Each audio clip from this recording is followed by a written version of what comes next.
Tenemos en esta parte del programa el gusto de conversar con Ansel Checker. Ella es directora de evaluación de la calidad del Ministerio de Educación. Qué bueno que nos acompañe durante esta mañana. La semana pasada fue importante, todas lo son, pero la anterior fue importante en temas de evaluación y diagnóstico de cómo está la calidad educativa de nuestros niños en la República Dominicana. Gracias por estar acá. Muy buenos días y muchas gracias por un placer compartir con usted en el programa. Señora Checker, la semana pasada se llevaron a cabo las pruebas nacionales. Es bueno que en virtud de esa realización ustedes puedan avanzarnos.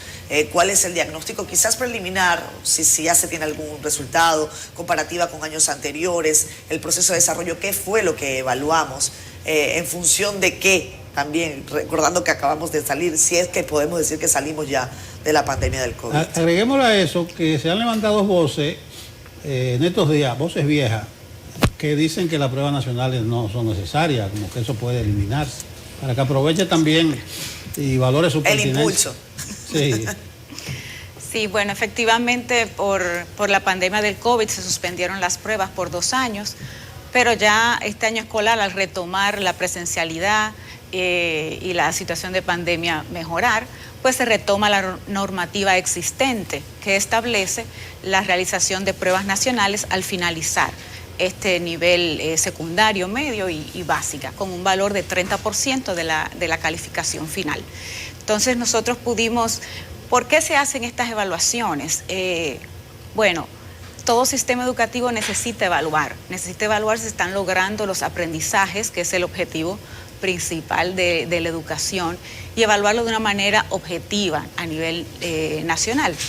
Y para eso el Ministerio cuenta ahora con evaluaciones diagnósticas nacionales en distintos grados y también con estas pruebas nacionales, que tienen un carácter de certificación, pero que también arrojan información sobre la calidad educativa para tomar medidas para mejorar en las políticas públicas. Entonces, la semana pasada concluyó, este viernes, concluyó la aplicación de la primera convocatoria de las pruebas nacionales del nivel secundario, es decir, los que ya culminan, ¿no?, bachilleres. Todavía tenemos en el fin de semana una prueba nacional para el nivel básico del subsistema de educación de adultos. Pero recién termina el viernes, nosotros recibimos pues el material de vuelta y ahora estamos en el proceso de procesar las hojas. Hay que tener en cuenta que son más de 400.000 pruebas que tenemos que procesar y estamos en ese momento, pero las pruebas se desarrollaron con normalidad, en orden, con una altísima participación, asistencia de todos los estudiantes y todo se pudo realizar con tranquilidad. Ansel, cuando nosotros miramos hacia atrás, todos nosotros aquí tuvimos pruebas nacionales. Cada año se decía que iban a quitar las pruebas nacionales porque las evidencias de calidad decían que no había realmente un aprendizaje de la prueba nacional y que no eran una evaluación real de lo que el niño había aprendido durante el año. En mi caso, todo eso se decía en las pruebas nacionales de octavo, pero que en las pruebas nacionales de medio término tampoco eran una evaluación de calidad para saber si todo lo que el niño había aprendido durante un año se evaluaba para que pudiera pasar ya al bachillerato o al segundo término, porque tenía que aprenderse todo de golpe, entonces no aprendía, sino que se embotellaba, palabra de estudiante. ¿Cómo lo ven ustedes? ¿Es necesario, sigue siendo realmente necesario que un estudiante pase un examen para ir a la universidad o para pasar el bachillerato, cuando tiene que estudiar esto, lo mismo, y se lo aprende mecánicamente con un libro de respuestas y que esta sea su evaluación de todo el tiempo estudiado? Bueno, en relación a las pruebas nacionales, porque de nuevo repito que el sistema educativo tiene otras evaluaciones en los últimos años para ir midiendo esta calidad, pero en las pruebas nacionales es importante destacar que son pruebas curriculares, es decir, todas nuestras pruebas que realizamos están diseñadas para evaluar el aprendizaje de acuerdo al currículum, programa de estudio que está establecido. Entonces, estas del nivel secundario final, pues toman en cuenta esos últimos años del currículum.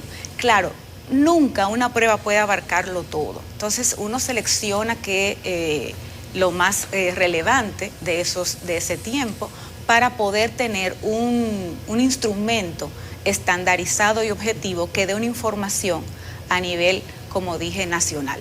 Entonces, lo importante, claro, es utilizar los resultados para mejorar. Es decir, estos resultados que nos están diciendo que tal vez tenemos el desafío, ¿no?, de mejorar los aprendizajes, cómo lo usamos en las políticas públicas. Entonces, la evaluación, las pruebas, a nadie le gusta evaluarse, pero sí entiendo que son un instrumento válido. Vamos a tener pruebas en la vida para ir a la universidad, para entrar a un trabajo. O sea, son instrumentos válidos que dan una información importante. Nunca se ha considerado que la prueba es todo. De hecho, actualmente la prueba lo que vale es un 30%. O sea, que el 70% es la nota que entrega el centro educativo que recoge esa evaluación formativa, ¿no?, durante el año escolar, y es la que tiene más peso. Pero este instrumento nos permite de una manera estandarizada, como dije, objetiva, tener un dato a nivel nacional con el cual trabajar para tomar medidas, y tiene, bueno, ese componente de certificación. Muchas veces se ha cuestionado ese componente de certificación, pero en un sondeo que recuerdo hicimos en el 2015, donde estaba la voz de la ponemos diagnóstica, la quitamos, le damos más valor, o sea, porque hay de todo tipo de opiniones, pues se planteó en ese momento que mantuviera el valor que tiene, que no es determinante, pero que sí hace que al tener un valor se haga un esfuerzo, ¿no? O sea, que el estudiante no lo tome a la ligera, sino que realmente se prepare y se esfuerce.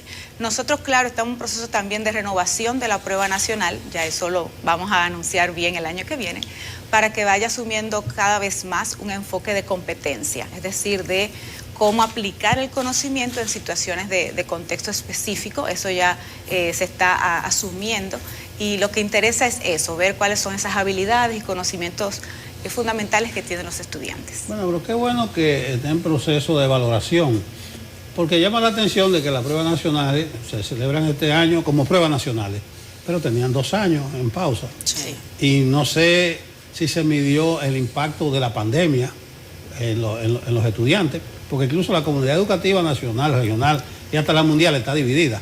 La CEPAL dice, se perdieron 10 años. Aquí Boca Educa dice, no, eso no es así. Pero no se valoró la posibilidad de que estos 2 años y la pandemia haya tenido un impacto tal que obligara, antes de aplicarla, a reenfocar o a ponderar las pruebas nacionales. Sí, sin duda. Por ejemplo, hay estimaciones que se han hecho a nivel internacional por el Banco Mundial y UNESCO, que plantean un escenario bastante dramático de pérdida de aprendizaje por la pandemia, por la crisis generada a partir de la pandemia. No tenemos el dato específico porque eso va a variar por país y va a variar por nivel. Estudios han dicho que probablemente esto haya afectado más a los niños pequeños que a los jóvenes. Pero justamente este año es que vamos a tener el dato, porque este año fue que pudimos evaluar, hicimos una evaluación muestral en tercero de primaria, en sexto de primaria, en tercero de secundaria, y ahora la prueba nacional. Todo eso nos va a dar una información realmente de los logros de aprendizaje y del posible impacto de la pandemia, ¿no?, a pesar de los esfuerzos que hizo la sociedad y el ministerio por mitigar ese impacto y mantener la continuidad educativa. Pero ahora vamos a tener los datos para realmente saberlo. Ahora, entendiendo ese proceso de 2 años sin evaluación, el Ministerio desarrolló una estrategia que llamamos familiarización con las pruebas nacionales previa, donde dimos información a los docentes a partir de la priorización curricular y a partir del trabajo durante el año escolar. Dimos información a los docentes para este proceso de reforzamiento final, justamente del que hablabas. Dimos unos videos informativos, entregamos cuadernillos de práctica para los estudiantes, de manera que se familiaricen con el formato de pruebas, con el formato de ítems. Hicimos videos de cómo llenar la hoja de respuesta, es decir, una campaña de información. Se visitaron los centros educativos para motivar, para llevar también un poquito de tranquilidad de que íbamos a evaluar lo que habían trabajado y cómo dar su último esfuerzo. Y realmente hicimos como esta campaña de información, de motivación, con materiales, con insumos, para apoyar este proceso de preparación para las pruebas. Ansel, tenemos que hacer una brevísima pausa comercial, por eso tenemos que despedirte, pero no quisiera yo irme sin tener tu diagnóstico, una vez que ya tienes tiempo ejerciendo tu función como evaluadora del tema de la calidad educativa. Hay datos de la UNESCO que dejan muy mal parada a la República Dominicana en los rankings precisamente de calidad de la enseñanza de nuestros pequeños y también sobre calidad docente. El diagnóstico que se tiene hasta ahora quizás va a entrar en dificultad por el tema del COVID-19, pero más allá de eso, ¿cuáles son los datos que ustedes tienen y si el futuro es alentador o no? Sí, efectivamente, tanto las evaluaciones nacionales como los estudios internacionales en los que el país ha participado el último en ERCE, que es el estudio regional de UNESCO, y también el estudio PISA de la OCDE, pues muestran que efectivamente tenemos un gran desafío por mejorar la calidad educativa en el país, con resultados que son bajos y que están mostrando un gran reto en elevar la calidad y la equidad en el sistema. Hemos ido mejorando de a poco. El mismo estudio de UNESCO muestra que ha habido mejoras ligeras, que necesitamos reforzar, acelerar y profundizar.